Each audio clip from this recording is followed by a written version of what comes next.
and I did. There's a huge integration with the work that we do in change with project management, right? And I'm seeing more and more folks who have certifications like PMI from the Project Management Institute get really interested in change.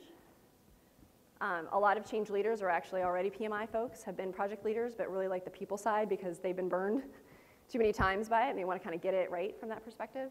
So there's a big trend right now in really making that more of a collaborative effort and really coordinating project management with change management. So those are some of the contributors, and I like to tell stories. Critical roles for managers and supervisors. Again, if there aren't folks in your organization thinking about what should be happening right along that change curve, things kind of go willy-nilly. And most often, leaders know, managers know, I know I need to be an advocate. But I don't know what that means. Like, what am I supposed to do, right? Like, I know maybe I should have it as an agenda item in my team meetings. I know I should talk about it, but what do I do? How do I coach my people through change?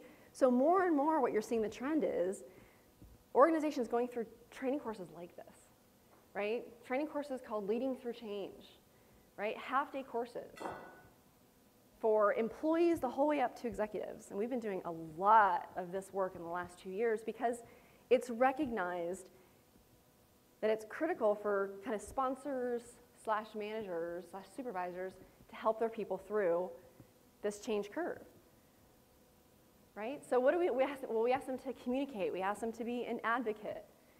We ask them to help manage resistance. Well, golly, how do I know it's happening first, and then how do I manage to it? Give me some tips and tricks, right? How do I coach? How do I liaison, right? And what studies are showing is that for the most part, people just don't know what to do. So tell me, be very explicit. So you can provide some general tools, which a lot of what you guys are picking up today, to supervisors and managers. And then if you're on a particular project and you're the project manager, or maybe you're in charge of communications, be very explicit. Here is what I want you to say. Make it your own, but here's your 3 talking points. Here are the things that are important to your organization, right? Don't make them guess. Don't make them work for it, right? The easier you make it on supervisors and managers to play that role, the more likely they will play it, okay? So more and more data saying they're critical, but they don't know what to do. So help a person out, right? Jerry Maguire, let me help you. Okay? And we talked a little bit about this yesterday, but here are some of the stats.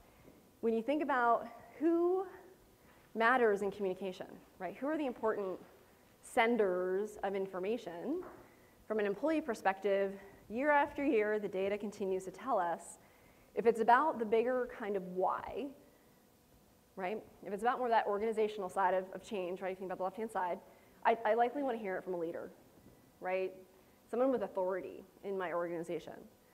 If it's about me, it's who I immediately report to, and or a peer. I think a peer is just as important, right? I might test it out first with my peers and then go speak with my supervisor or my manager, and that's the what's in it for me. So moving through resistance, we talked about this yesterday. This is a similar bell curve, a little bit different.